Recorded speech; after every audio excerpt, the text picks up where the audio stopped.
मेरे, आपके, हम सबके जीवन में एक दुविधा आती है, या ये कहे कि सदा रहती, कि सत्य क्या है, असत्य क्या है। अधिकतर मनुष्य सोचते हैं कि जिसे हमने अपने कानों से सुना, जिसे अपनी आंखों से देखा, जिसे अपनी इंद्रियों से जाना, वही सत्य है।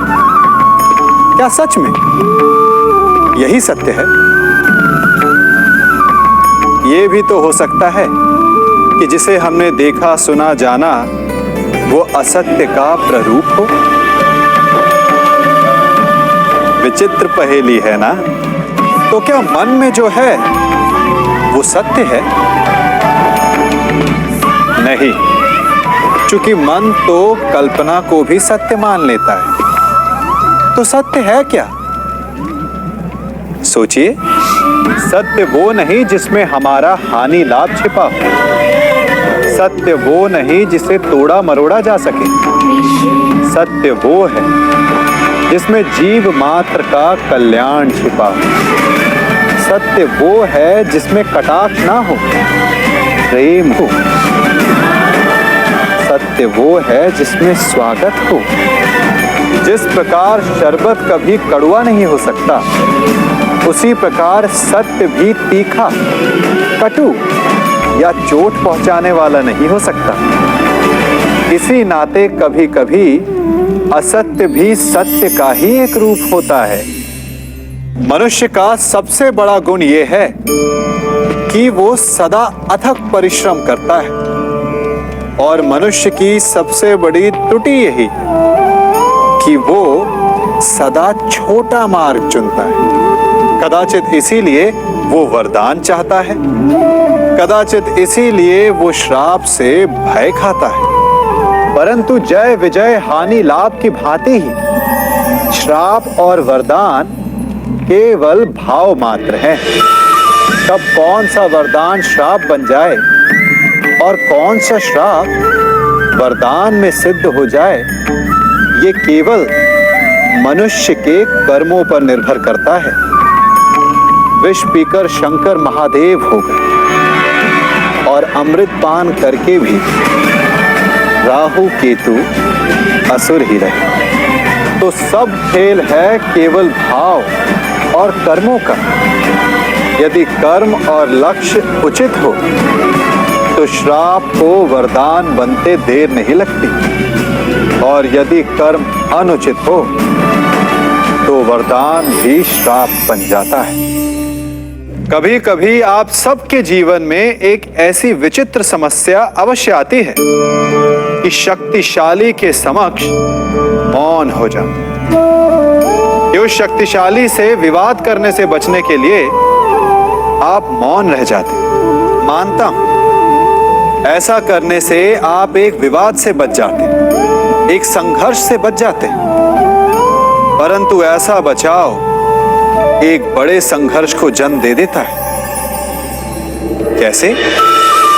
हमारा मौन रहना अनजाने में उसका समर्थन बन जाता है, और वो स्वयं को अधिक शक्तिशाली अनुभव करता है, और यहां से हमारा दमन प्रारंभ हो जाता है। एक के बाद एक हम अन्याय में अनचाहे रूप से सम्मिलित होते चले जाते हैं। तो इसका तोड़ क्या है? ये समझने के लिए ये जानना आवश्यक है कि ऐसी कौन सी बात है जो आपको विरोध करने से रोकती है। ये सामने वाले की शक्ति नहीं जो आपको रोकती है, या आपके भीतर छिपा भय है जो आपको रोकता है।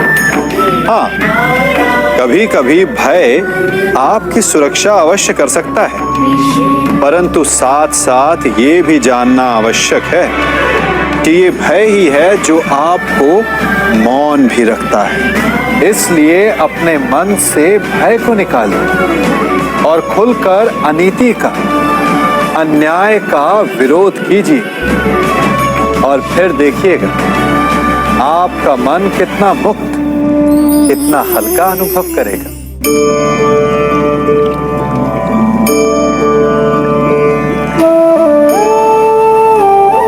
क्या लगता है आपको कि मैं क्या कर रहा हूं?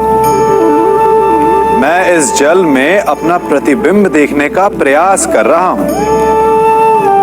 अब आप लोगों को लग रहा होगा कि मैं कैसी मूर्खता कर रहा हूं। ऐसे उबलते हुए अशांत जल में कोई अपना प्रतिबिंब कैसे देख सकता है?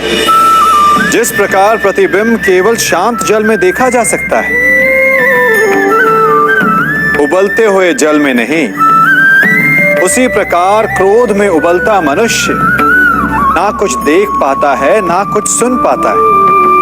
वो ना ही अपने कर्मों के परिणाम को देख पाता है और ना ही अपने आत्मा, अपने मन की पुकार को सुन पाता है।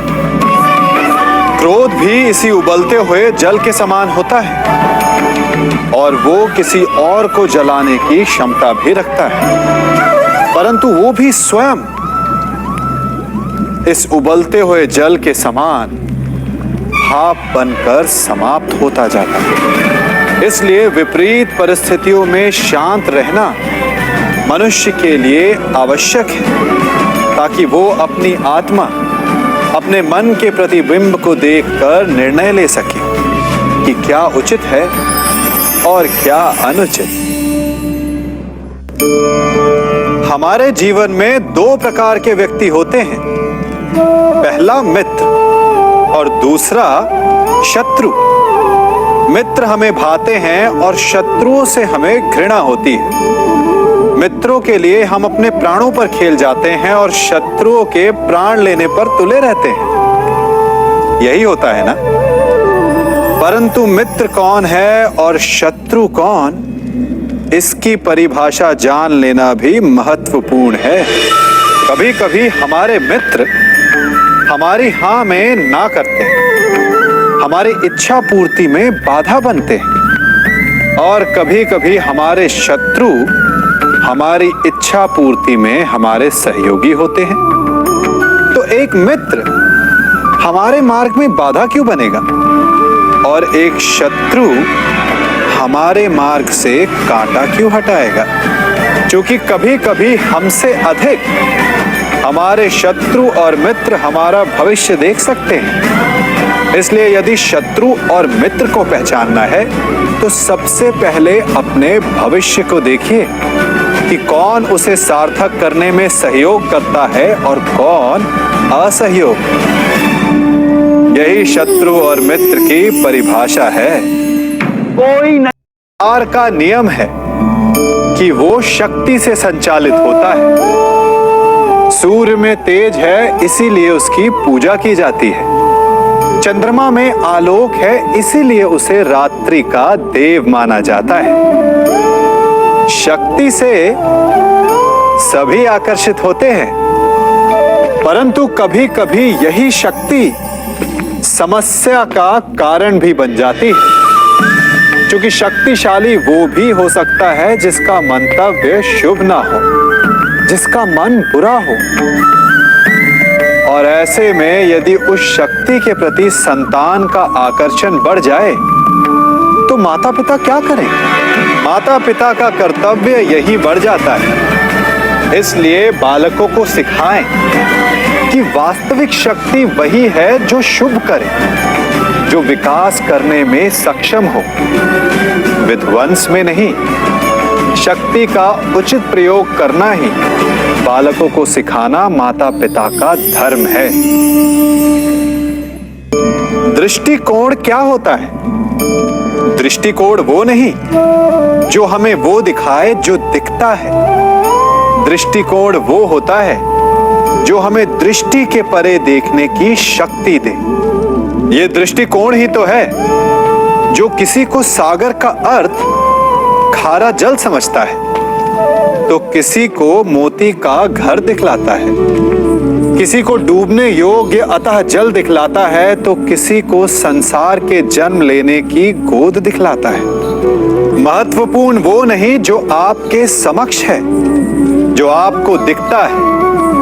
महत्वपूर्ण आपका दृष्टिकोण है। देखने में अंतर करेंगे तो आपके जीवन में भी अंतर आ जाएगा। अपराध वो भावना है जिसके कारण संसार में सदा दुख ही व्याप्त रहता है। हम सब अपराधियों से घृणा करते हैं, उन्हें कोसते हैं, परंतु क्या कभी विचार किया है कि कोई भी जन्म से अपराधी नहीं होता?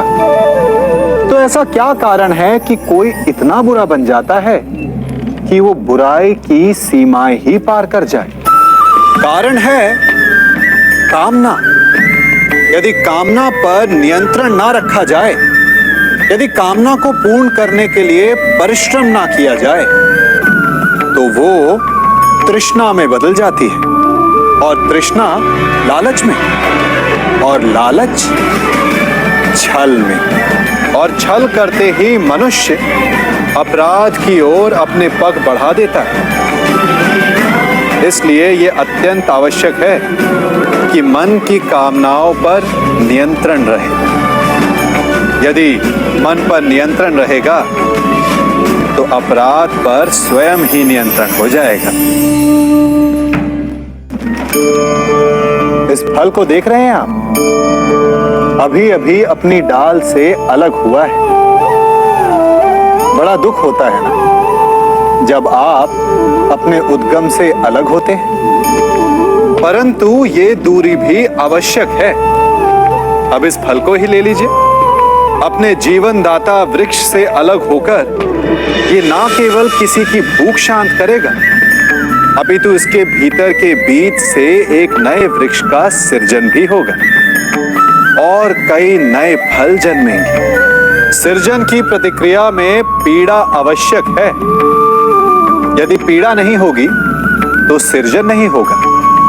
पीड़ा अपने उद्गम से दूर होने, पीड़ा अपनों से दूर होने।